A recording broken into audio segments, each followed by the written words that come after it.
Good afternoon. I think it's important to start on time because it seems to me that there's always so much to say that if you don't start on time, you don't get nearly as much said as you'd like.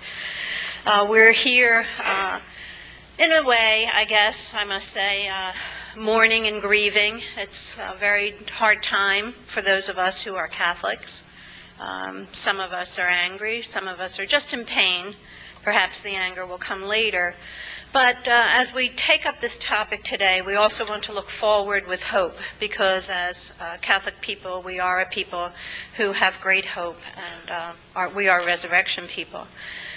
Today we have, and I want to be very brief in the introduction so that they can get to their topics. We have a very distinguished panel here today to help us to sort some of this out and to look forward to the future. Dr. Sidney Callahan joins us today. Sidney holds the Paul McKeever Endowed Chair at St. John's University.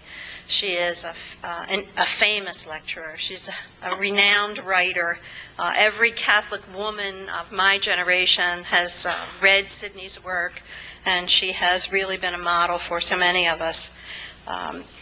Father Bill Miss Campbell joins us today. Father Miss Campbell is a noted historian, and he is rector and superior of Moreau Seminary and has great wisdom to share with us today. Jorge Garcia is presently at Boston College, where he holds the position of professor in the Department of Philosophy. In his philosophical travels, Jorge has been at Rutgers most recently. Before being at Boston College, he has been professor of philosophy at Georgetown University and associate professor here at the University of Notre Dame. I suspect someday Notre Dame will bid to get both Dr. Garcias back to Notre Dame. Our final member of the panel is Bishop John Darcy. Bishop Darcy has been bishop in Fort Wayne, South Bend since 1985. Prior to coming here to the Midwest, he was, of course, on the East Coast. And you'll hear that, those of you who don't know him, immediately by the sounds from Bishop Darcy. He was Bishop of Boston for quite a while. And auxiliary bishop. Oh, no. I know that. Cardinal Law told me that. So he was auxiliary bishop in Boston and regional bishop of the Lowell region in Boston. So let me turn it over to the panel. Dr. Callahan will start. They have agreed to try to limit their remarks to 15 minutes and then give you the opportunity to ask questions. Thank you.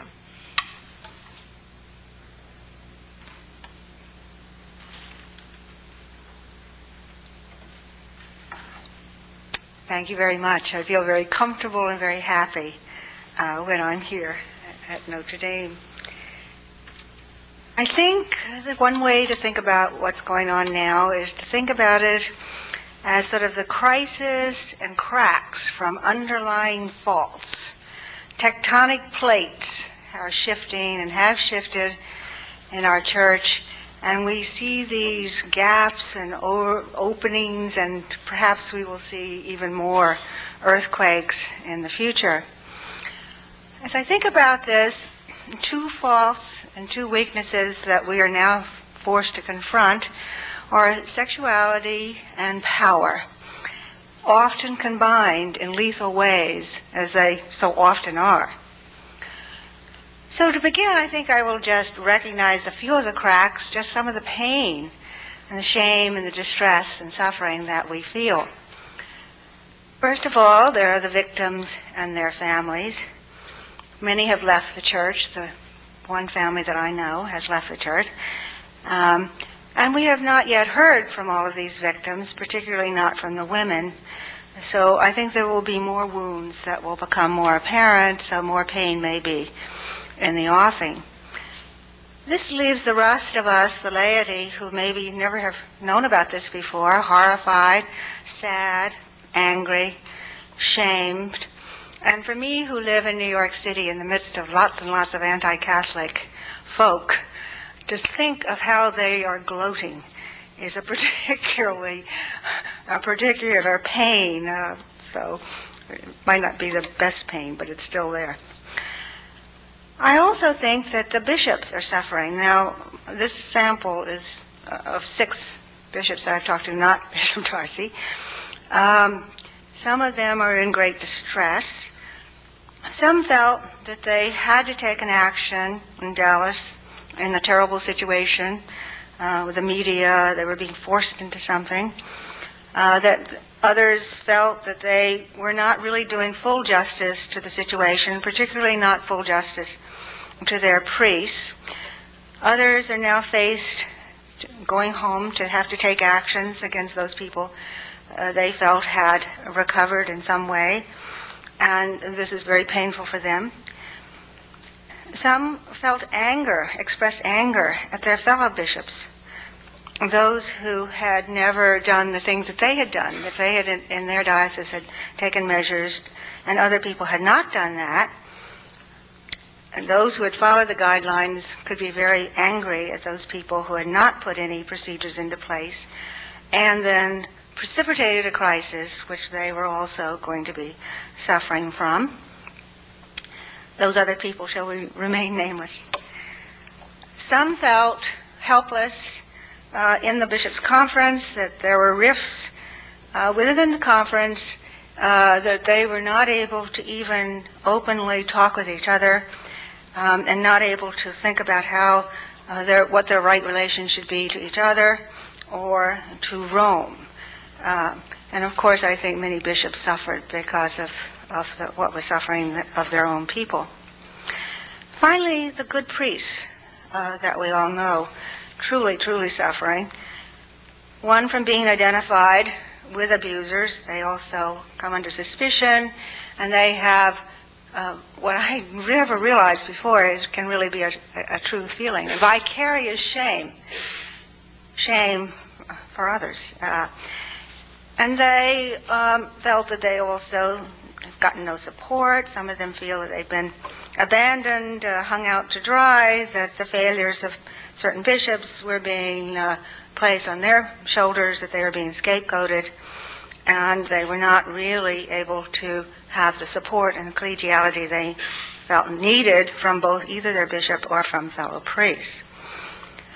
So all of this pain on the part of all of us has created distress, and it makes us think, could it have been avoided? How could we have dealt with this better, and what will we do in the future to deal with this? Now, I think the questions about power may even be easier in some ways than the questions about sexuality. How are we going to achieve the justice and the collegiality and the equality and the rights for those in authority and those under authority that were brought forth? These reforms were brought forth at Vatican II, but never fully implemented, so that we end up preaching to the outside world things that we do not do at home. As an ever-reforming church, we must now reform. We are paying the price for not having put certain reforms into place, and we may have to pay more in the future. I've spent 20 years working for the Association for Rights of Catholics in the Church, which is trying to bring collegiality into the Church. And I think it's become pretty clear, and many people know this. I mean, we have a long tradition in canon law and within the Church of how to obtain justice in an institution. And perhaps these reforms will come from the bishops, from the Voice of the Faithful, from other groups who are pushing for this. And I think we know that to make any difference, the reforming spirit must be embodied in the institutional changes at every level of church life. And all the principles that allow democratic institutions to flourish, and we know them. As Americans, we have gotten them from our Judeo-Christian tradition and put them in practice. We know these principles, and all the world recognizes them. Everywhere, justice and fairness require accountability, representation. Those who are governed should have some say in who governs them, if not direct election, and some sort of representation. Separation of powers, transparency, particularly in when it comes to finances, guaranteed individual rights and due process, and those other procedures that help check the abuse of power. We never will get rid of sin, but we can make it harder to abuse power. Now, when it comes to sexuality, I think we're in more of a difficulty because here our tradition and the development of ideas and thoughts about theology, say I call this the theology of the body, is in more dispute and in more flux. It has also been developing. We see the ever-reforming aspect of this. There's no more claims of the inferiority of women or inequality. There's no more discounting the body as impure. These are things that we have moved beyond. No more downgrading of sexuality or seeing marriage as a second-class state. The present Pope has participated in this move, in this development toward what I would call an embodied personalism that respects sexuality, respects women, respects marriage. Now, I think that I would disagree with his ideas about the nuptial body because I think that it is giving too much weight to complementarity. I think this is the wrong track, but I certainly recognize his wonderful beginning to think about this and to move us in this direction. I think when we look at where we're going in the future, where I hope we would be going, or what we need to overcome, I think we have overrated the role of gender and sexual orientation in personality and in abilities. To be male or female, to be gay or straight, to be married or unmarried, is only one developmental strand in a complex personality over a lifetime. We have to think about ourselves developing over a lifetime, and might even be, if not a minor strand, one strand when compared to, say, health, intelligence, character, and spirituality. So it seems to me none of these can be a bar to leadership and to ordination, because I think as a species we're much more alike than we are different, and to elevate these particular differences into categories seems to me to be a wrong move, and I hope that we will move away from that. So yes, this means that I am, and I have been since 1965, for the ordination of women, for the ordination of married priests. We have this already, of course. For the ordination of gay persons, we have this already as well. And certainly to affirm the celibate vocation as well, depending on whether people are worthy candidates and have been called by the Spirit and confirmed by the community. Now this sounds pretty much like a straight, if we talk about these terms, liberal agenda. However, I think we have to grant that many quote-unquote conservative critics in this crisis also have had important insights, which we should not fail to take into account. And many liberals, I think, do. I think we've underrated the power of sexuality. We have overrated gender and sexual orientation, but underrated the power of sexuality and the power of sin, and sexual sin in particular. We have not understood that the vocation of chastity in marriage or in celibacy is as difficult as it is. We have not understood the challenge and how holiness is wholeness and integration, and how hard this is to achieve, particularly how hard it is to achieve in one's sexuality. I think this was discounted after Vatican II because, yes, the 60s were a very naive time. I was too old to really be affected by the 60s, but I had children who were, so I understand.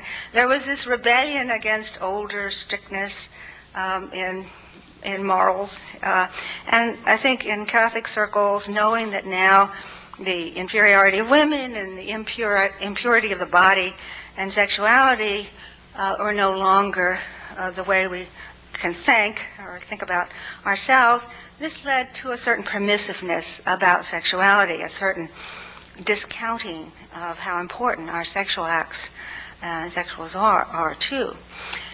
If we had, so those are thinking, been wrong about birth control, which I think we were, that it was too punitive and wrong, and we had underestimated the importance in marriage of sexual intercourse, and the arguments did not convince, and did not convince many theologians and bishops as well, then weren't the other demands for control and chastity and sexual integrity also wrong, or not to be taken as seriously?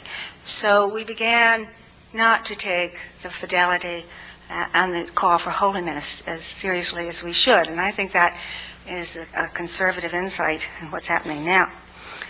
Yes, also, as I'm a psychologist, I would say that psychology was partly to blame, too. Psychology is a young science that is always in conflict itself, and there were superficial strains that did not grant, which we now would, the biological underpinnings to our behavior, the evolutionary psychological developments, which mean that certain kinds of things are very much more incapable of changing than we might have thought at one time, and a kind of expressive what has it been called, expressive individualism.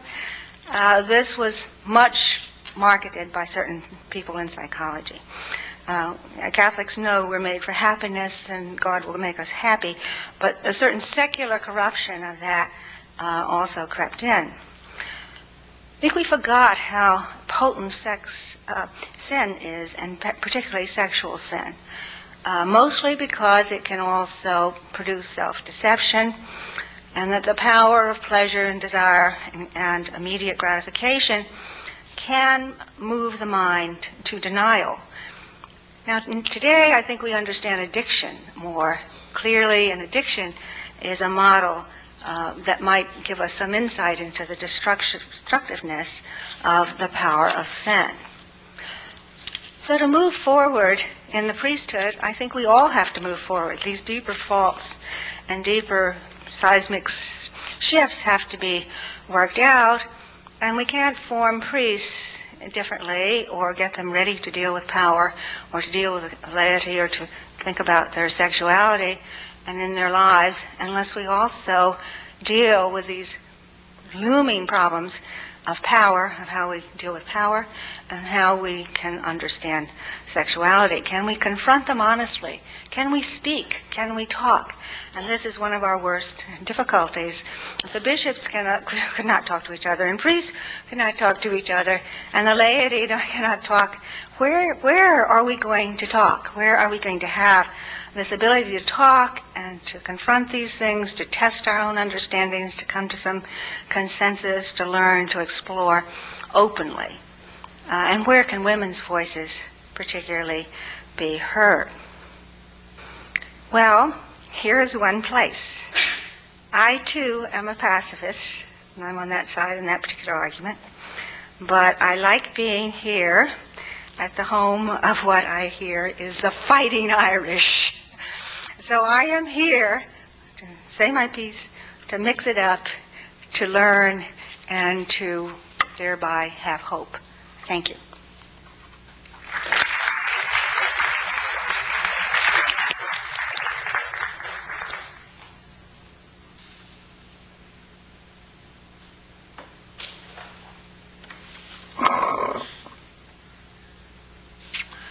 I'm very grateful to speak and honored to share the podium with two such thoughtful and committed Catholics as Sidney Callahan and Jorge Garcia, and also very glad to be here with our local ordinary, Bishop John Darcy, whose resolve and leadership on this issue has been important in guiding our local church through this trying time. I come to this panel, as Peg mentioned, from the stance, the outlook of a seminary rector and as a priest in the Congregation of Holy Cross. I think I'm about, at this stage, trying to train good priests to serve God's people. Priests who will go forth as co-workers, united in a single goal of building up Christ's body. And priests who commit themselves to what Pope John Paul has called a new evangelization, ready to proclaim Christ yesterday, today, and forever. I want to try and say a few words on how I view the crisis, if that's really the term, and then to offer a few thoughts on some ways forward, as the subtitle of our panel topic suggests. Surely Pope John Paul spoke for everyone here in stating that the harm done by some priests and religious to the young and the vulnerable fills us all with a deep sense of sadness and shame. These emotions are unavoidable if one faces the reality of the pain and the betrayal of trust involved in the clergy sexual abuse issue. We must keep clearly before us that concern for victims and for potential victims must be foremost. This is crucial.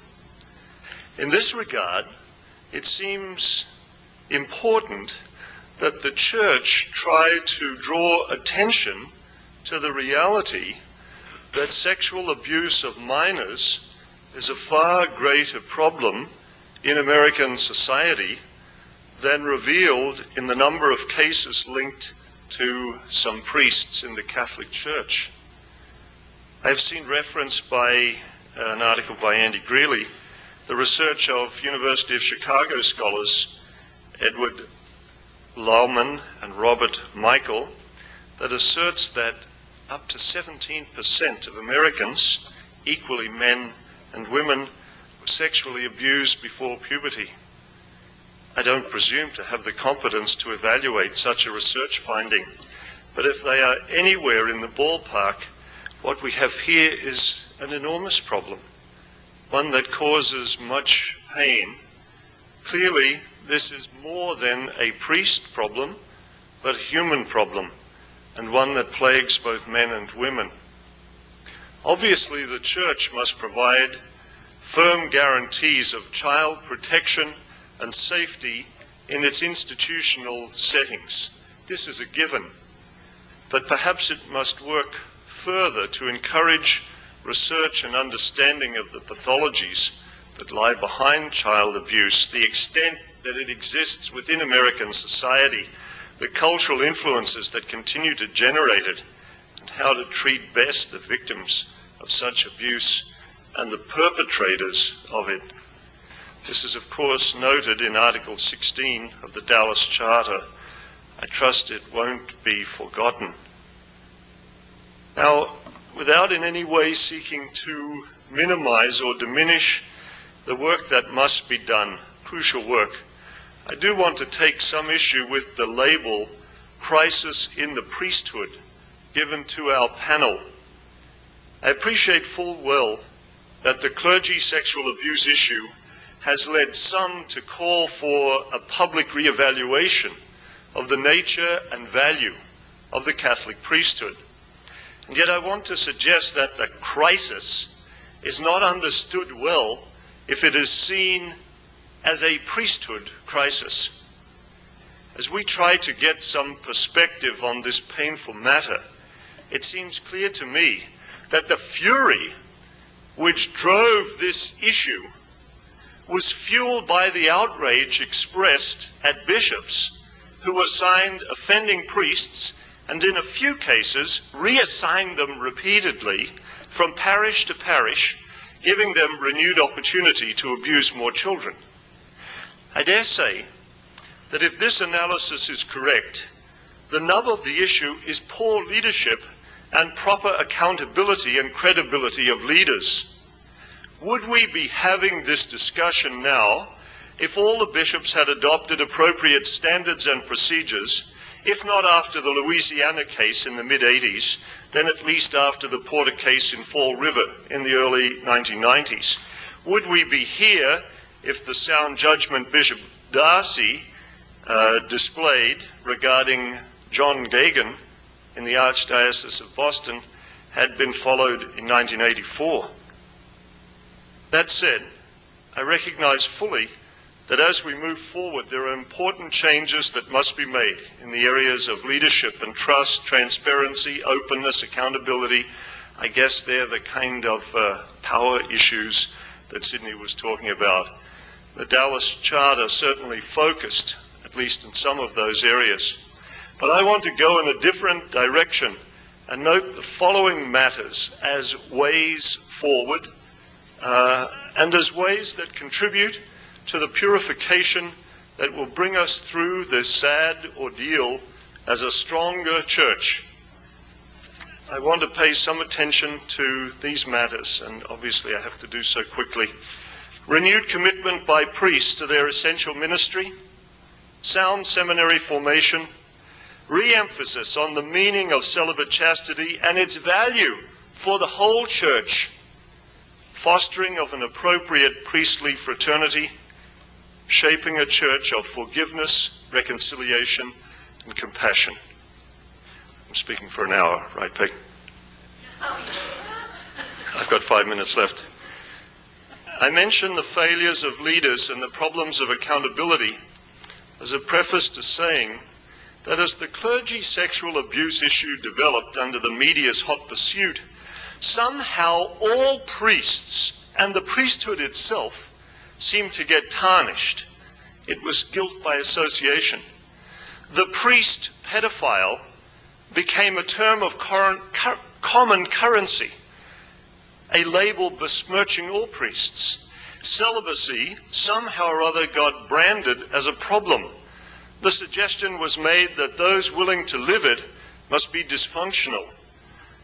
In some cases, the priesthood was presented virtually as a pathology. And even those who didn't go that far pointed to a supposed, quote, closed clerical culture which infects the priesthood. This seemed to make all priests complicit in the scandals. In all of this, attention was focused on the, let us say, 2% of offenders. The 98% of priests faithfully pursuing their ministry tended to be passed over and ignored. This is the group termed by the Pope as the vast majority of dedicated and generous priests and religious whose only wish is to serve and do good. Well, it is to that group, the vast majority, toiling daily in the Lord's vineyard, that the responsibility of repairing the tarnished reputation of the priesthood falls. And I wish there was some magic wand, but there isn't. Restoring that reputation can't be done quickly or easily. The trust will be restored, however, when good priests continue doing what good priests have done for centuries, proclaiming the word of God and preaching about it with authenticity, ministering the sacraments, especially the Eucharist, and speaking words of forgiveness and consolation and compassion, and thereby sharing the life of Christ with others, and so building the Christian community. In doing this, priests have some factors going their way. On the one hand, Catholics have not abandoned their priests, somewhat to the surprise of, let's say, some folks who occasionally write for East Coast media outlets. Catholics still hold regard for their faithful pastors, and they extend support and encouragement. Perhaps I should say to you folk here, thanks. On the other hand, priests still rather like being priests.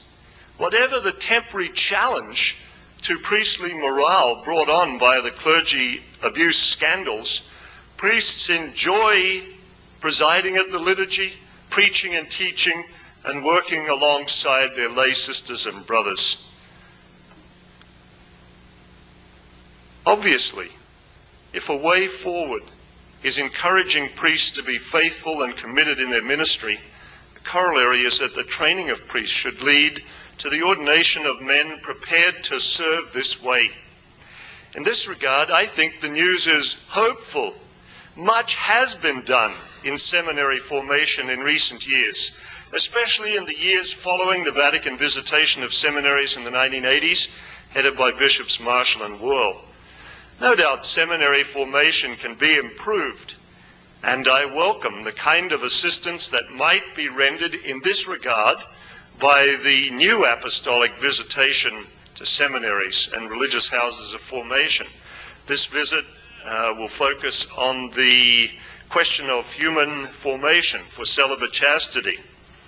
We want to prepare good, mature, and holy priests. But I want to assert that that is what we have been doing. The seminarians I work with know that their best selves will be discovered only when they pass beyond self-centeredness and selfishness and truly follow Christ in giving of themselves to others. They are generous, faith-filled, and prepared to explore their religious and priestly vocation in an atmosphere which provides very few external supports for this. Careful procedures are pursued in screening of applications. Programs have been developed which deal directly with sexuality and celibacy, with developmental human maturity, with appropriate pastoral boundaries in relationships. Seminarians are regularly evaluated, both personally and in terms of pastoral performance. There is a much greater focus on the meaning of the priesthood and the identity of the priest. It is well to remember that most of the celebrated cases of clergy sexual abuse, have not involved priests ordained in the last decade or so. One of the most important ways forward is to re-emphasize the importance of celibate chastity and to clarify its value for the whole church. Growing up in my working class milieu in Australia, good ordinary folk understood at a gut level that celibacy was about serving others, that it was a way of loving and serving many people deeply, but in a manner that a priest or religious would be unable to do if they were in a single primary relationship. It meant an availability for apostolic service.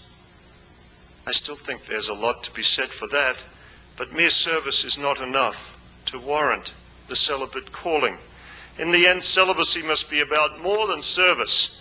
It must be, as lived by good priests and religious, a lesson that the kingdom has not fully arrived, and that earthly life is a transitory one, awaiting a fulfillment which is yet to come. Priests living their celibate commitment well must not only serve God's people on the earthly journey toward the kingdom, but also must sacramentalize in their own lives the hunger and hope of the community for the kingdom to come. Am I out of time? I wanted to say some things about priestly fraternity. We've heard a lot about clerical culture as a negative. Priestly fraternity must be encouraged as a good support for priests. And of course, I wanted to conclude by saying that in all of this, we must be a church of forgiveness and reconciliation and compassion. And let me add a final word that's not a particularly popular one these days. This means extending care and forgiveness even to perpetrators of abuse. As members of a church founded on forgiveness, rooted in the redemption, we cannot simply banish people from our sight. Thank you.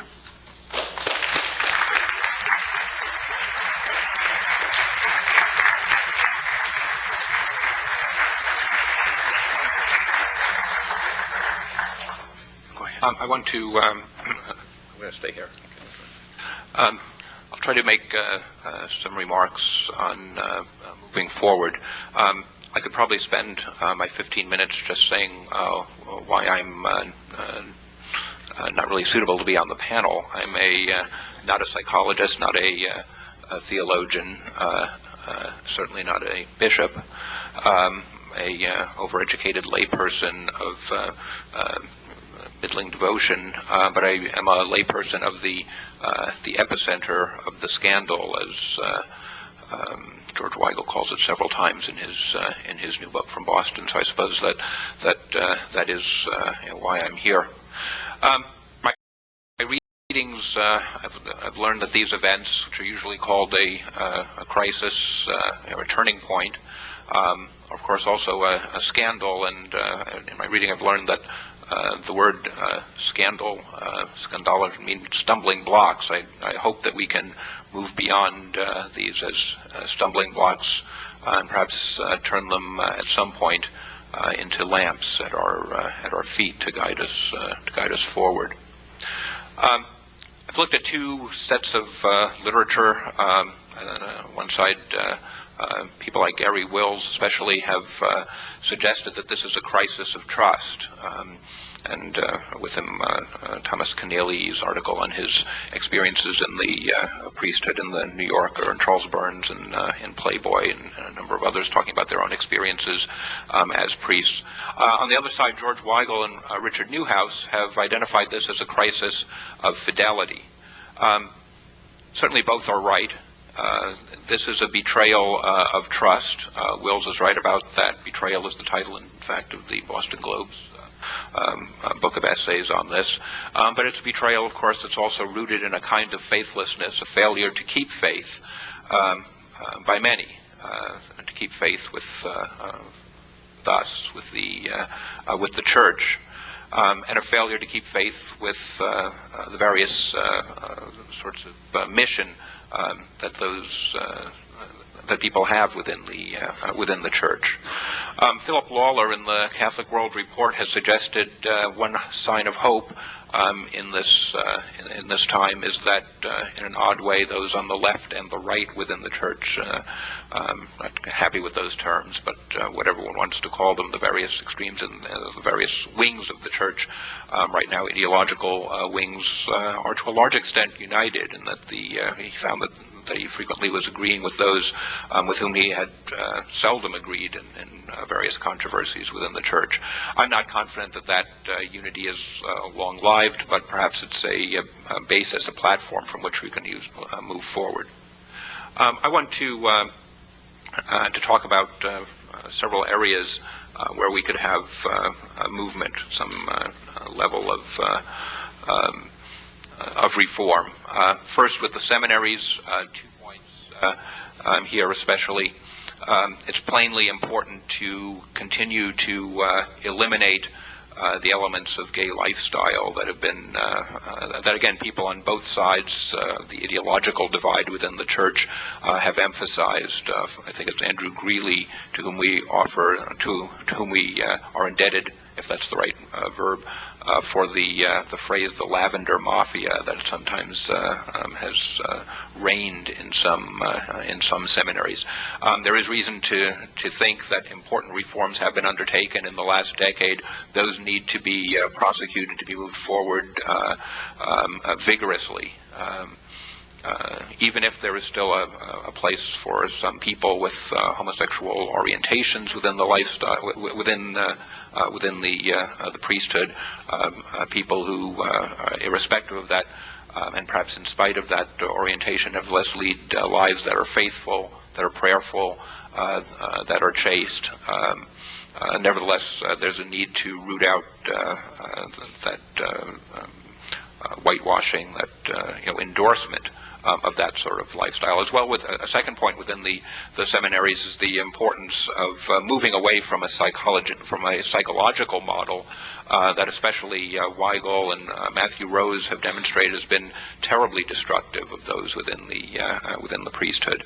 Rather, what we need to do is to remember that self-sacrifice is self-fulfillment in the Christian vision, that self-mastery is the development of human potential, to take two buzzwords from the human potential psychology that Maslow and Rogers developed, and that apparently according to the reporters, to some journalists, have done a lot to shape seminary education. Secondly, with respect to the priests, my, again, inexpert reading on this is that many of the things that are discussed here, celibacy, marriage, women's ordination, are largely irrelevant to these to these scandals and the efforts, even by the most learned, in some ways the most gifted intellectually, such as Gary Wills, what everyone thinks of some of his conclusions, a man of extraordinary learning and intellectual gifts. But his efforts to tie all of this to problems in the priesthood, those to tie the scandals to problems of celibacy or the failure to ordain women or married priests are deeply contorted and twisted. And I think that failure afflicts some other writers as well. Professor Cavadini from here at Notre Dame has written well on these topics, but when he tries to show that by having perhaps women in the priesthood, what we would do is therefore break the or celibate to move to married priests, that therefore we would break the kind of clubbiness of the priests, which has helped to generate the crisis. Well, it's difficult to see the connections there. My own view on those topics is that we would need to have a much better understanding of notions such as complementarity and so on, which we simply have very little way of understanding right now. I think that we are perhaps indebted to the women's movement for helping us to see that prior models of complementarity were deeply distorted, sometimes by sexism. It seems to me that it's wrong-headed, therefore, simply to throw out that language and to throw out that imagery and that way of thinking about these models. But perhaps what does make sense is to recognize that we can't really move forward right now in that on them. It's probably a time, perhaps, to set aside some of the discussion until a later time, a later period, when we're able to employ that language and without the distraction of the current biases and buzzwords that we're afflicted with right now. Essentially, it seems to me that what we need here, I'm not in a position to lecture to others, but I take this as simply obvious that the main thing we need for the priests is to lead more priestly lives. Professor Weigel, Dr. Weigel cites my colleague Matthew Lamb, who suggested that probably few of the priests who have perpetrated the acts that have caused such scandal were leading lives of the sort that a priest should live, and praying the office, saying daily mass, that can't have been the fundamental orientation of their lives, at least not for the serial abusers. With respect to the bishops, it seems that among the things that are needed there is a greater willingness, I would suggest, for fraternal correction. Right now there's a controversy about the extent to which the National Conference would be empowered to discipline bishops, or perhaps at least to reprimand them, or to exert various forms of pressure on the bishops. But again, there needs to be greater willingness for fraternal correction. There more consultation with the laity, especially in areas of priestly formation, and I think also a greater openness. Here I think I'd be disagreeing with Professor Appleby, but a greater willingness and a greater openness to direction and guidance from the Vatican on these matters. There does need to be more input to the bishops from the laity and from Rome as well. And the bishops, I would suspect, need to be more cheerful and more eager, in fact, to get it. On the Professor or Dr. Weigel also suggests that the Vatican itself may need to undertake some changes. He limits those largely to matters of information flow and communications strategy, but I think many of us think that there have perhaps been failures of a deeper sort, that there needs to be a greater willingness within the Vatican to help to hold priests and bishops accountable.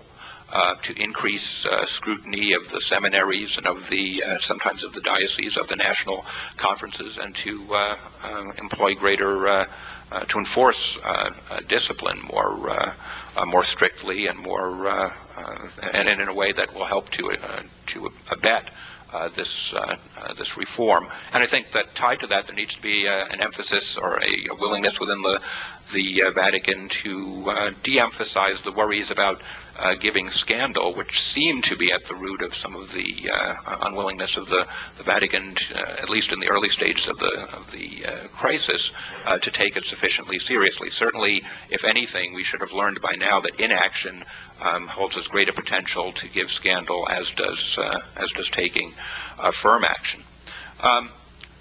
Here, I would chiefly just recommend to anyone who wanted to pursue these topics, especially Professor Dr. Weigel's new book on these matters, "The Courage to be Catholic," the last several chapters of which outline his suggestions for the seminary, for reform in the seminaries, within the priesthood, among the bishops, and even within the Vatican. But what I'd want to add is also the need for reform here in these institutions within the academy. The seminaries have, it appears, and here I'm speaking simply from journalistic reports, seem, at least for a significant period, to have failed in the proper formation of our priests, and the failures have to do with an unwillingness to develop, to speak from a theology that's rooted in a greater fidelity to the magisterium and to the tradition, to give a pride of place to forms of psychology that probably don't fit well with the Catholic understandings of the priesthood. And we need to remember that if the priests have, to some extent, been inadequately educated in their seminaries, we can ask the question, who taught the teachers? And of course the answer is we did. That it's the people at the Catholic universities and the psychology departments, the theology departments, the philosophy departments, and throughout, who have failed adequately to develop genuinely Catholic Christian alternatives within the disciplines, who would help to form the teachers that would be can help to form the priests in the way that we need them formed in order to overcome these problems and to move beyond. But of course, it's not just problems in the seminaries, in the priests, in the bishops, the Vatican, or even the academy. It's a problem in all of us. We all need to lead lives whereby we can be examples one to another of fidelity, whether we're living as parents, as workers, as students. We all are in a position to give scandal, and we all are in a position to provide inspiration, and we should recognize that God is watching us at every time, and our brothers and sisters are as well, and we need to rededicate ourselves to lead lives that will, where we can, to some extent, however unworthy we are, help better to serve as exemplars. Let me just close with a quotation that I probably should have come across from scripture reading, but in fact I came across in one of the Catholic magazines that I was reading in the course of trying to do some background for this panel. "Great is the wrath of God kindled against us, because our fathers have not obeyed the words of this book." It's something to think about. The wrath is not kindled simply against the fathers. It's kindled against us, in part because of the infidelity of our fathers. But oftentimes it's the child that's the father of the man, and the infidelity reaches all the way down to us as well. Thank you.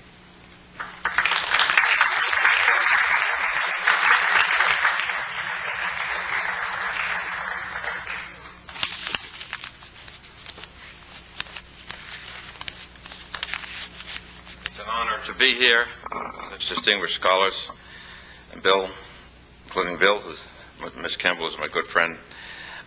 My background is seminary, and so I want to speak out of that. A spiritual director in a seminary, and for many years, and then auxiliary bishop here. And I'll refer to two documents. I brought a few with me. There won't be enough. I'll give my panel's colleagues should get preference, and I'll refer to them, and I'll leave a piece of paper with address, and if anybody gives me their address, I will send them copies. It seems a place to start, and by the way, I think the best definition I've ever heard of Notre Dame was given by a place that we all have great affection for, and I certainly have, was given by Walker Percy, who received the late Tardy Medal here once, and had never been here, but had always heard about it, and he gave a beautiful self-deprecatory reflection, and he said, Notre Dame, he said, I've always heard of it, and here I am getting an honor. He said, a community of scholars under Our Lady. And that's the spirit, I think, in which we gather, in which I talk about my remarks. I think it's important to start with what is a priest. Jesus Christ overcame the priesthood of the old law, which was offering a goat or a calf or a bull. He gave himself. In Hebrews 5 and 10, he placed his sacrifice in the head of the book. It is written to me, O Lord, I have come to do your will. We read he was heard because of his reverence, through loud cries and groanings. We read in Matthew, the Gospel of Matthew, my heart is nearly broken with sorrow. And Luke, Father, if it be possible, let this chalice pass from me. Yet not my will, but thine be done. I have not come to be served, but to serve, to give my life as a ransom for many. So this is the priesthood of Jesus Christ. The total gift of himself in response to the Father's will, and for us, for you and me. There's no other priesthood. That's the only one. We all share in it through baptism, the baptismal priesthood that's outlined so clearly in the Second Vatican Council in Lumen Gentium, that it's the gift of ourselves to do his will, to keep the commandments, to offer worship and praise to God, to raise my children in the right way. My choices, my decisions will be according to his will. That's Hebrews. In the head of the book, it is written to me, I come to do your will. We're sanctified by his will, not by a goat or a calf or a bull. We all share that. But we're a religion of sacraments, signs, word and sacrament, word and signs. The ministerial priesthood, according to Vatican II, drawing on the great tradition, differs from the priesthood that we all share, not just in degree, more intense, but in kind. It's different, but it's a service. It's not power. Power's been used. It's not power. It's service. It's love. It implies decisions that are difficult, pastoral decisions for bishop and priest that might be difficult, be misinterpreted, misunderstood, but it's a service. It's closely linked, it's distinct from, yet closely linked. One theologian says of the ministerial priesthood, without Jesus Christ, it has no meaning. Without your priesthood, and mine, because I'm baptized, without the baptismal priesthood, it has no purpose or use. Yet, he says, it is indispensable. If you want to hear the word of God, if you want to have the Eucharist, if you want to have the sacrament of penance, if you want to have a priest anointing, if you want to have... But it's more than that. It's more than what he does. The priest is the shepherd. It's the sign value. Someone comes and lives on your same street and has only one interest, that you know Christ and that your children know Christ. So it's his sign value, which is all the reason why this has been so painful. And as Weigel says in his book, even though the priesthood has been under attack theologically and all the rest of these years, it shows that it has stayed in the heart of the people, how important it is and how central it is to their well-being spiritually, that this eruption has caused them so much anguish and pain. I came into the seminary in '68. I was 9 years in a parish and then was sent to study ascetical theology. I didn't think it was a good idea because I couldn't spell it, but I went anyway. And I got a degree in what's now called spiritual theology, the study of prayer and all that, to be a spiritual director. I get back to seminary. I was there about a year, '68, Vietnam War raging. A priest I'd studied with, he also talked funny because he was from Boston, but there were all minor leaguers with an Australian on the panel. But anyway, who had studied with me, an oblate of Mary Immaculate, and became then and since my spiritual director and confessor over many years. And he'd come to visit, and I said, Don, I think we have a lot here that shouldn't be priests. You know, I'm just finding my way. Do you understand, Bill? You're just finding your way. What's my role here as spiritual director? And just, I had my degree, but you have to learn by doing. He says, John, I'm sure you have. He said, we have some who have no right to be priests. To me, this was very important and guided me in regards to the Gagan letter. In regards, when I was in my last years in the seminary, we would ordain 6, 7, 8, 10. I was in a class of 52 for Boston, and 78 if you count all the others. I would know 2 or 3 or 1 that I had gotten out, who, as my friend put it, had no right to be priests. I felt I had done more for the church in some cases. In those, I was known as Darcy the Hatchet Man in those years. I think now more than I should have gotten out. But anyway, then 75, after being ordained a bishop, I stayed in this work, as I understood it now to be. With this Pope, we have the extraordinary writings. Every Holy Thursday comes a letter, based always on Vatican II, on the nobility of this life, on the beauty of the life, and on celibacy, not essential to it, but congruent with it, sign. We read now in recent weeks, priests and many laity in the breviary or liturgical hours, all the things of St. Augustine on Ezekiel, talking about the Good Shepherd who takes care not of himself, does not feed himself, but feeds the flock. And it's very inspirational. In 75, I became a bishop, and a few years later, a committee of bishops, we wrote this pastoral, and I wrote most of it with a committee, a letter on priestly formation. The big focus was on admissions. And I studied all church documents and found out the church had been saying this for years. Let me say a word about celibacy and a word about, picking up on Sidney, should a person with a homosexual orientation be admitted to the seminary and be ordained? First of all, celibacy is not required for the priesthood, but in my judgment is congruent with it, because the priest makes visible, makes present Christ the Good Shepherd. You know, Augustine's thing could be applied to Bishop, the classic phrasing which is found in Second Vatican Council and in the document on church. Augustine said in one of his homilies, one of his sermons, "With you I am a Christian, for you I am a bishop. What I am with you gives me joy.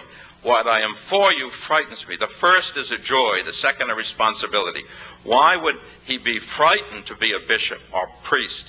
Because Christ died for the flock, and the priest or bishop has to be like Christ in his unselfish service and love. So I think a very high degree of nobility and of goodness and of spiritual maturity and unselfishness is necessary for a priest. Celibacy is a way of love, or it's nothing. But I think the key in the seminary today is helping the young man to understand why he is becoming a priest. I think he has to know. That Christ. He has to believe. It's a growth of faith. He has to believe ultimately that the call is from Jesus Christ. May not fully accept that until he's ordained, but he has to be open to that. And more now, he has to accept it before he's ordained. He's giving up something very beautiful. I'm trying to look forward, because one of the things Professor Solomon gave us was to look forward, reform. He's giving up something very beautiful, a lifelong relationship with a good woman, children, grandchildren. That comes more important later. Grandchildren, family. He has to know that he's giving up for something beautiful, to be a priest, okay? And the priest, as the Pope says, is not chosen by the community, but is a gift of Christ to the community. And so, so celibacy seen in that light. I think you have to, a spiritual maturity. What we did in this, that no one else has done. Everybody says you have to have psychological screening, have to psychological testing. You do. But for what? So we tried to say, what kind of, well, we're the experts, priests and bishops, we're the experts, we're living the life. What kind of man do we want? What kind of man should be helped to another way of life? In Vatican II, notwithstanding the regrettable shortage of priests, due strictness should always be brought to bear on the choice and testing of students. God will not allow the church to lack ministers if the worthy are promoted, and those who are not suited to the ministry are guided with fatherly kindness and due time to adopt another calling. These should be directed in such a way that, conscious of their Christian vocation, they will zealously engage in the lay apostolate. They have a vocation. It's not to the priesthood. The way to more priests, so desperately needed. I could give instances in our own diocese here. We're amalgamating parishes, which we should do anyway, but a bishop knows and religious superiors know that the shortage is severe.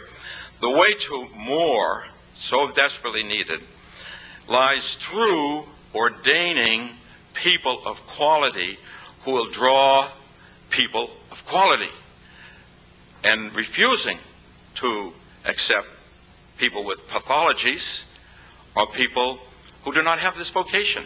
The vocation is from God. When in the seminary, when we began to try to work on this to improve it, people used to say, "You're playing God." No. God gives the vocation, but the church has the light under God's grace to make a human judgment, not infallible. This person has vocation, this person does not.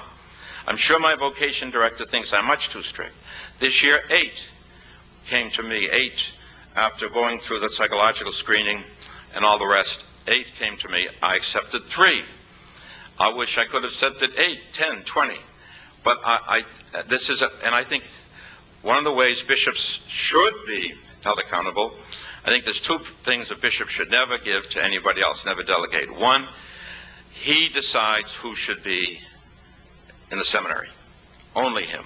He decides who should be ordained. That's why I've never joined national committees, because I prefer to stay home and do things like this. Also, the bishop should be the only one who transfers a priest, not personnel boards. That's his charism. People made their promises to him and their vows to him. I have to be 2 minutes? Okay, thank you, Peg. A couple of concluding things. This has engaged me for 30 years. This thing, 30 years. I could talk forever, but homosexuality.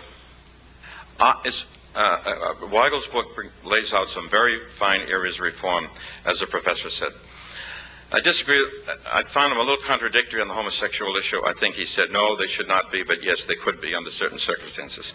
I would be opposed, and that's my position in this diocese. Why?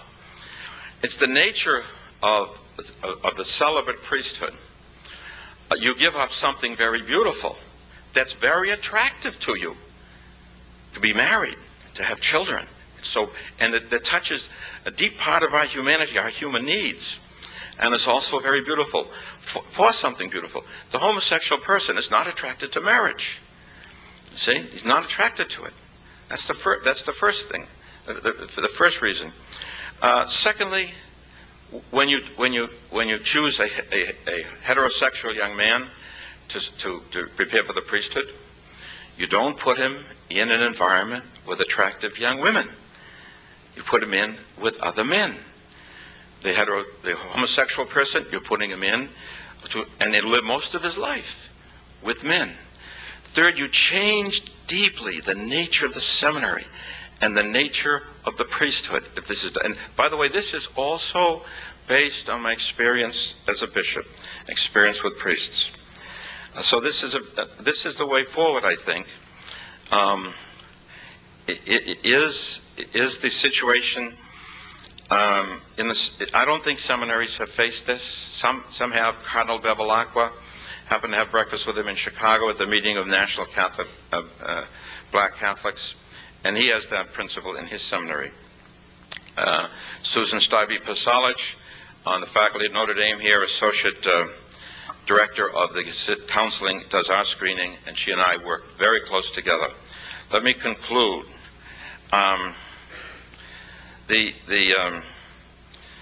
Pope John Paul II said, there's no pope has written more on the priesthood. I suppose, though, like Cardinal Newman, that later his theology flowered. Many say in Vatican II that the teaching of John Paul II will guide us, certainly in the priesthood for centuries. A priestly vocation demands human and Christian maturity, so that the answer to this call may be based on faith. This is not the Pope. This is a conciliar document. And so seminarians may be able to understand the sense of a vocation from God and realize its demands. This is the Pope. The priest who welcomes the call to ministry is in a position to make this a loving choice, as a result of which the church, this is the priesthood, this same kind of thing is in the ordination ritual, as a result of which the church and souls become his first interest. And with this concrete spirituality, he becomes capable of loving the universal church, and that part of it entrusted to him with the deep love of a husband for a wife. The great priests I have known over the years were quietly convinced, and I think this is necessary for the celibate priesthood, that they would be good fathers and good husbands. It's the same maturity for both. The ability, we call it oblative love, to make a gift of myself for marriage and for the priesthood. The great saint of reform, I'm almost finished, Peg. The great saint of reform, Catherine of Siena, in one of her dialogues, quotes the Lord in this way: I tell you, the more the mystical body of Christ is filled with trouble now, the more it will abound in delight and consolation. And this shall be its delight. This, by the way, are 7 columns which I wrote in the spring, and the South Bend Tribune, not as noble as the New York Times, but a great paper in its own way, published all of them, as did the 2 papers in Fort Wayne. This is back to Catherine of Siena. And this shall be its delight, the reform of good holy shepherds, who are flowers of glory, who praise and glorify name, offering me the fragrance of virtue rooted in truth. This is the reform of the fragrant blessing of my ministers and shepherds, not that the fruits of the bride needs to be not to be reformed, because it never spoils or is diminished by the sins of its ministers. But I, eternal truth, promise to refresh you, and after your bitterness and pain, I will give you consolation, along with great suffering in the reform of the Holy Church. The Pope said we are called to a holier priesthood, a holier episcopacy, a holier church. My good friend John Cavadini, in a beautiful article, made the point of the difference between scandal and holiness. Scandal is open by very nature. Holiness is hidden. We're all called to greater holiness.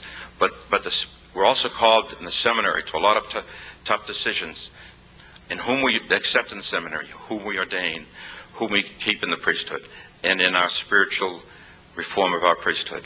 And we need to, no one is excused. We all must do this. But I agree with Catherine of Siena. The future is bright because of the Holy Spirit and the protection of Our Lady. Thank you.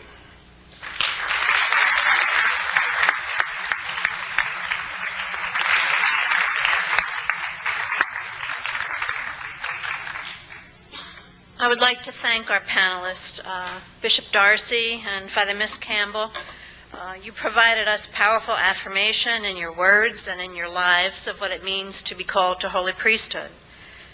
You displayed incredible humility here today, exempt problems of priesthood, and some of the problems that the church will face as we move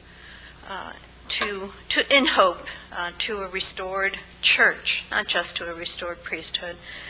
Sydney and Jorge, thank you for pointing out the faults and cracks that we have. Your remedies are different, but you identified, I think, the same set of faults and cracks. And we'll move forward with those also. It's wonderful to be here at Notre Dame, where there's a community of scholars, as Bishop Darcy said, a community of scholars at Our Lady's University, a community of scholars under Our Lady, a community of scholars that remembers the title of Our Lady as wisdom. Remembering that we are that community of scholars, let us feel free to raise some questions and listen carefully to the answers that we have for one another. So for at least a couple of minutes, we have time for a few questions.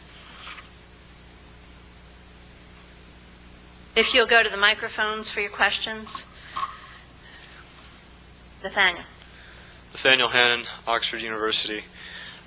For a couple of years now, I have looked forward with great joy to the day that I might be given the chance to join the Congregation of Holy Cross. This is not an easy thing to discern for anyone, but it's the kind of thing that one thinks about.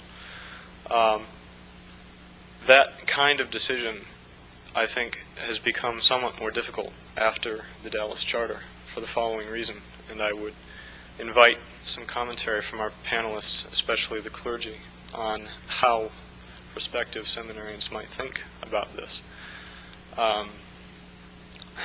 Certainly, I understand the anger at those who have brought violence where their vocation is only to bring peace. We who are thinking about being seminarians are in a special way offended, because now whenever one tells someone that one is interested in being a priest, some people consider us to be moral monsters from the beginning. But the thing which makes it especially difficult is that in the Dallas Charter, while they certainly have punitive measures that will be successful in some degree, there's very little due process for the accused mentioned. I would be less concerned about this, except that I happen to know a couple of people at two other institutions who have been falsely accused. And fortunately for one, it had fewer consequences, but for the other, for a number of years, it nearly destroyed them. I would invite some commentary on how people who are malicious may not be given further power by our efforts to prevent our difficulties. You want to go first? Nathan, first of all, in this diocese, there was a great deal that had to be faced when they first came, and was faced. There was one priest who was falsely accused. The diocese spent, I just shared this with our priest, $154,000 defending him, and it was thrown out of court because the person making the charge, according to the judge, just quoting the judge, could not said the person could not tell between fantasy and reality. It was a grotesque case. The priest had been a good priest all his life. He was very hurt by it, of course, but he was defended. Secondly, have courage. Dorothy Day said, and Pius XI both said, and this is quoted in Professor Weigel's book, thank God has asked us to live in a difficult time. It's no stage for mediocrity. There's no time for mediocrity. Don't be timid. If you think God is calling you, you can't be timid. In the Archdiocese of Chicago, which in '93 had made a lot of mistakes, then began to address it seriously, they found over 60 years, 1.6% of the priests who had accusations. It was 1.6 was the total. only one was a pedophile. The other, by the way, this is getting off the track of your question a bit, the others, it was towards teenagers, which is homosexuality. Pedophilia is not homosexuality. But I mean, in the seminary you get guidance, you get care. Seminaries have been reformed and improved. You find out whether you should be a priest. It's Jesus Christ is calling you. And I think, now the other point you brought up, Cardinal Dulles spoke of that,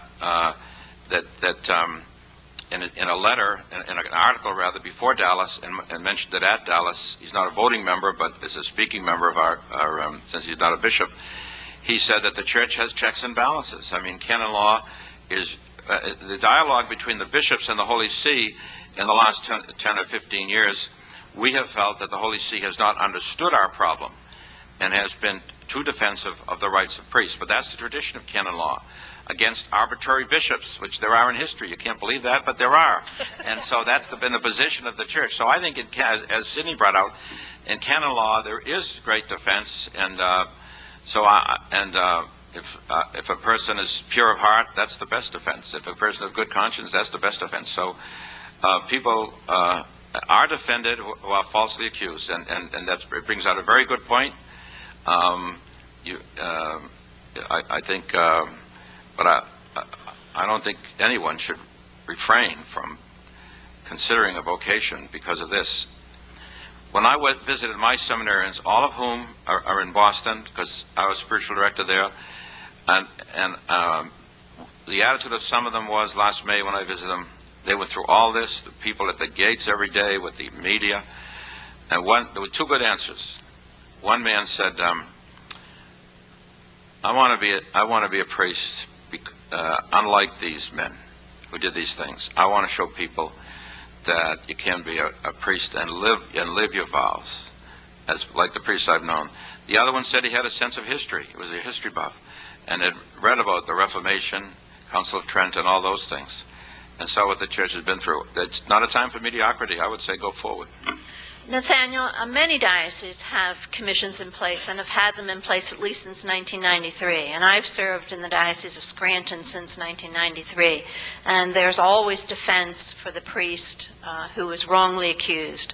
And the diocese spends a great deal of effort, and financial resources are expended to defend the priest who is falsely accused. I think we should have more questions. Okay. First of all, particular thanks to Bishop Darcy and Father Miss Campbell. I know you must be very sick of this topic, and I'm sure we all appreciate your being willing to talk about it again. I spent 3 years teaching philosophy to seminarians in a pre-theology program. The vast majority of them are just what Father Miss Campbell described, good men there to serve God. More than I would have liked to see were not. They were, as Bishop Darcy said, had no right to be priests, intellectually not up to the task, warped views about sex and women among many of them. I know that not all bishops have your high standards, Bishop Darcy. Given the shortage of priests, and how do you think this will happen? How do you think it will be possible to maintain those standards across the country in the current situation? I think that we have no choice. I mean, I think the nature of the life requires it. I think the way, as I said in my remarks, the way to more so desperately needed lies in only ordaining people of, we don't want to go the other extreme of supermen, which would leave us all out, except maybe Bill and Dave here and a few people like that. But we need, so I just think that's the time. As we said in here, in the document, which was very hard, I must say, to get through the New England bishops at the time. Very, very hard. We said we don't have enough priests. We wrote it to the seminaries. We don't have enough priests to send you. We wish we had enough young men to send you. We wish we had more, but we only want. It may be that a future generation will get the rewards of sufficient priests. We can only face the task that Providence has given to us, and I think that this is the way. I think and I think that the role of the lay people, not because of the shortage of priests, but because of their baptism in ministry in the church, must be fostered more. And in my diocese, I found when when I came here early, and there was a priest with a difficulty like this, and it was told to me by another priest who had been told by the mother of someone who, and so we sent the priest for therapy, and he told the people he had refused an assignment, and the bishop was sending him to a mental hospital. He had indeed refused an assignment, but that wasn't the reason that he was going, and they had to send another priest down to preach at all the masses and say no, he's going for another reason, and he knows the reason. When some of those priests left us, it didn't hurt our morale. You know, the morale of the presbytery. You know what I'm saying? Even though they didn't know all these things, they knew these priests had serious problems. The other thing is, we have ordained, and some here, I think Professor Ferdoso had a conversation with him. The priests in your parish the last several years, Fred, you would extraordinary. Not enough of them. Not enough of them. But when you ordain one, like we're ordaining about one a year, when you ordain one who has quality, that helps the older men when they see someone come along that joins them, whom they know would be maybe a professor in a university, maybe would be a very good teacher in a high school, and would be a good father and good spouse. That helps the older priest. So I don't know whether the root of your question is, should we ordain women or should we ordain married men? The Pope says, and I'm of 1,000,000% agreement, that the Church is not authorized to ordain women, that this is from the apostles. And secondly, as regards celibacy, I think that celibacy is the way for the Western Church. Weigel makes a claim that it's the Eastern Church, but even in the East, bishops have to be celibate, and there's no tradition in the East of, as Dave would be a better expert on this than I, there's no tradition in the East of priests marrying. There's a tradition of ordaining married men. So I don't think that's the answer for the West, but I think we need, and we've been a little slow on this in this diocese, we need to amalgamate parishes too, and it's not only a shortage, it's a better extension of our personnel. But I don't have an easy answer. I think we're going to go through a hard time. Thank you. I would like to address the question of reform. I, of course, come from the outside. I'm not Roman Catholic, but when one Christian church suffers, then they all suffer. I have one question and one short story. The question is this. I grew up in a German Protestant environment, and since I was very involved in the church as a lay person working a lot with ministers, I experienced a great difficulty which German Protestant married ministers had. Their spiritual supervision on a county level was usually entrusted to a person called the Propst. But this Propst, who was supposed to be the one to whom the ministers could turn for their spiritual problems, was at the same time somebody who was placed in a hierarchical position where he could also contribute to change of positions, that is, advancement decisions. So that seemed to me, and many ministers confirmed that to me, not a good idea, to give the spiritual guidance to somebody who also was responsible for worldly advancement among those Protestant ministers. So it didn't seem to work. Many Protestant ministers were left alone with their spiritual problems. Now, in Orthodoxy, I experience a different situation. All priests are expected to have a spiritual father or a spiritual mother. So they regularly confess, or at least talk over the phone if they can't get there.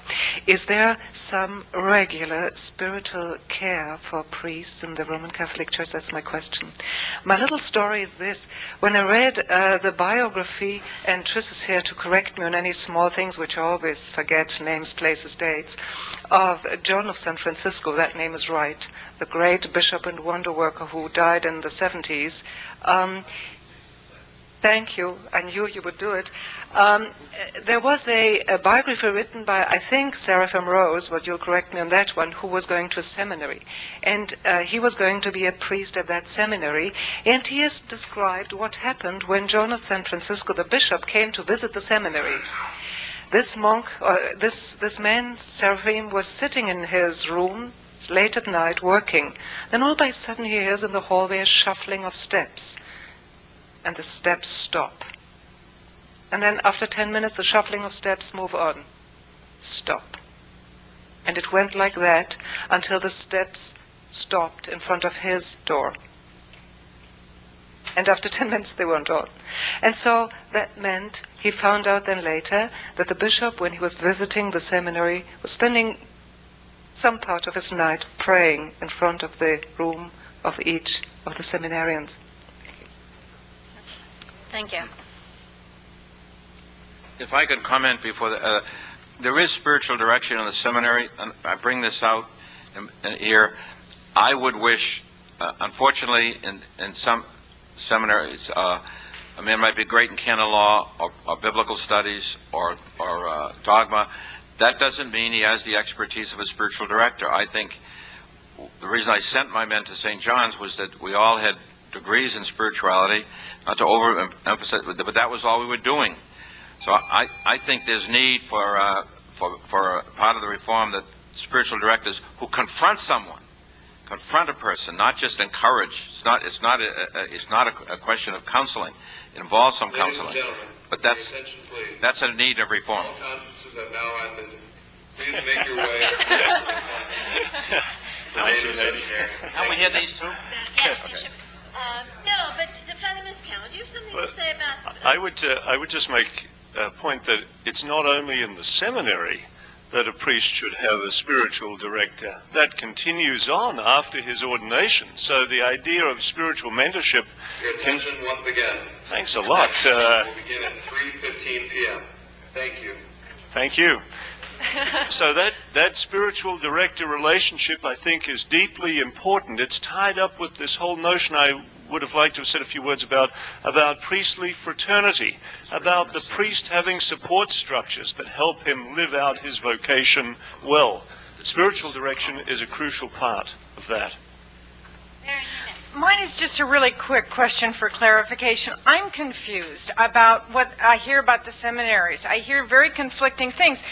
When conservatives call for a return to stricter teaching about sexual morality and a stricter, people say, oh, but these guys who've all been accused, they were trained in the old seminaries, and then I hear about this Lavender Mafia business and the psychological model. Well, that seems to have been the newer seminaries. And then I hear that they were all improved after, in the last decade. But then, so which is it? I mean, which of these three models of seminaries are the ones that are the problem, or are they all a problem, or what? I'm just confused. Well, I think the answer to that question can be straightened out empirically. I think you can go through the data of the various dioceses and find out when the men have been ordained, and that certainly would answer your question. Yeah, I haven't seen that. Sure. No, we haven't seen that, and so these accusations are uncertain. Everybody blames the seminaries of a different period, and I'm confused. And I think there's an overgeneralization about seminaries without looking at individual seminaries as well. They vary in quality, in the quality of the seminarians attracted to them, and in their implementation. Now, I use Basil Fawlty as my model for running my seminary, so I always get a little embarrassed when Bishop Darcy begins talking about the need for all this spirituality training.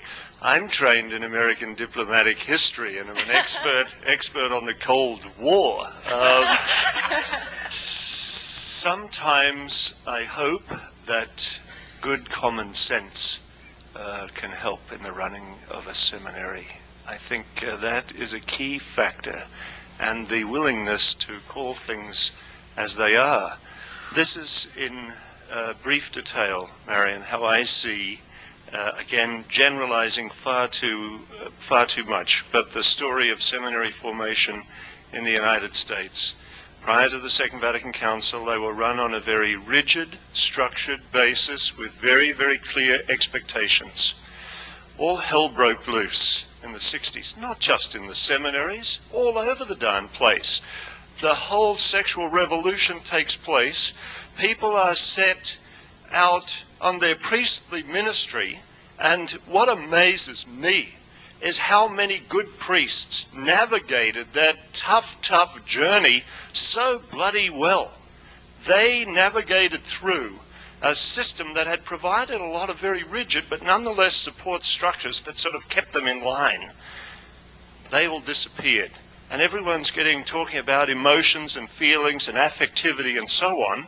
And I think a lot did happen in seminary formation. There were gay subcultures, etc., that developed in some seminaries. With the Marshall investigation and the effort, I think, in the 80s, that development has been significantly corrected. The Donald Cozzens book, he was rector of a seminary in Cleveland, I assume he knows what he's talking about, at least for Cleveland, would say that there are still significant problems. I don't know enough about all seminaries.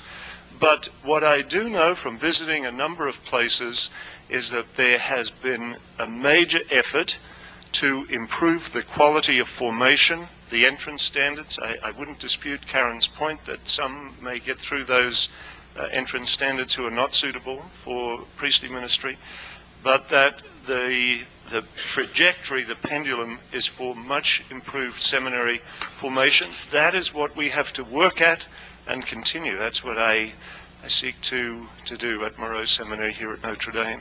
I hope, Nathaniel, you'll still be interested in it. I'll speak, and maybe I should have brought vocation literature in my pockets here. You've been very patient, so let's allow one last question. Okay, this question is more about the priest shortage than it is about the scandal. I think most of the people in this room would either be raising children or some of us are teaching CCD. How do we fight the perception in the culture that celibacy is a bad thing, along with the perception that poverty is something you don't want to get into and obedience is just horrible? I mean, how do you deal with these values that people are getting even in Catholic homes, and try to reach out to people from this high on up? How do we bring them up so that they respect the priesthood? I would like to just say one thing, that is, when these questions came up before to Jesus, there was this one answer: come and see. Yeah. Find people for them to come and see. And I say, if you're looking for some kind of sort of easy middle-class American existence, then priesthood is not for you. It requires a call from God, so you're responding to something, you know it in your gut, but then you have to give yourself. It involves self-sacrifice. People have to know that if they're looking for, just getting their, quote, needs met or something like that, but of course it's the Christian story for all of us, lay ordained. It's in somehow or other giving of oneself that you gain, you find life. So I say from the earliest days, when you're teaching your CCD class, you've got to start talking to people about giving of themselves. If we have more of that, I suspect there'll be more folks willing to commit themselves to this way of life. And it brings out that the religious education teacher in the parish is countercultural. The church is countercultural. And the answer is Jesus Christ, who was celibate, who was poor, who was obedient to the Father's will. And it's the only and it's the only way to happiness and to joy. And I think young people, look at how many young people here. I think young people are more open to this. I don't know what the professors teach, but I think this generation is more open to it. If you go to World Youth Day, and even if you go into a parish, I think they have a lot of tough questions for the church, but I find them more open because they're so repulsed by the sexual permissiveness and that kind of thing, and even when they might be involved in it sometimes. Well, let's thank our panelists once again.